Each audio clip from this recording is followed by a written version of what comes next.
Hi நண்பர்களே, யாராவது நமக்கு அட்வைஸ் பண்ணும்போது நம்ம சுலபமாய் அவர்களை பார்த்து பூமர்னு சொல்லி நம்ம கடந்து போயிடுறோம். அப்படின்னா நமக்கு அட்வைஸ் பண்ணும்போது நமக்கு பிடிக்க மாட்டேங்குது. யாராவது நமக்கு புத்தி சொன்னா நமக்கு பிடிக்க மாட்டேங்குது. இதை செய்யாதே, இதை செய்யக்கூடாதுன்னு சொன்னா நமக்கு அது பூமர் மாதிரி இருக்கு. அதனால இன்னைக்கு நம்மளை யாராச்சும் அட்வைஸ் பண்ணும்போது அதை நம்ம ஏற்றுக்கொள்கிற மனநிலையில இன்றைக்கு அநேக பிள்ளைகள் இல்லை. ஆனா வசனம் என்ன சொல்லுதுமா, உங்களுக்குள்ளே பிரயாசப்பட்டு கர்த்தருக்குள் உங்களை விசாரணை செய்து உங்களுக்கு புத்தி சொல்லுகிறவர்களே நீங்கள் மதித்து அப்படின்னு சொல்லி வசனத்தில் வாசிக்கிறோம். அப்படின்னா மதிக்க வேண்டும்.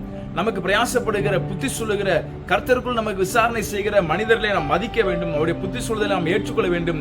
ஏற்றுக்கொண்டு அதுமாதிரி நடக்க வேண்டும் என்பதை தேவன் விரும்புகிறார். மாறாக நமக்கு யாராச்சும் அட்வைஸ் பண்ணும்போது அவங்களை கலாச்சிட்டு அவங்களை நக்கல் அடிக்கிறது அல்ல தேவனுடைய பார்வையிலே ஒரு பிரியமான ஒரு செயல். ஆனால் நீங்கள் நானும் யாராவது நமக்கு அட்வைஸ் பண்ணும்பொழுது புத்தி சொல்லும் பொழுது அவங்க என்ன சொல்ல வராங்க அப்படிங்கிறத கேட்டு ஏற்றுக்கொண்டு நமக்கு ஏற்ற காரியங்களை அவர்கள் சொல்லும் பொழுது அதை கீழ்ப்படிந்து அதை பற்றி நான் செய்யும் பொழுது தேவனுடைய வாழ்க்கையில பெரிய காரியங்களை செய்ய ஏதுவார்கள். அதனால கீழ்ப்படுகிற பிள்ளைகளாய் நமக்கு புத்தி சொல்கிறவர்களை மதிக்கிறவர்களாய் இருப்போம். தேவனுடைய வாழ்க்கையில பெரிய காரியங்களை செய்வார்.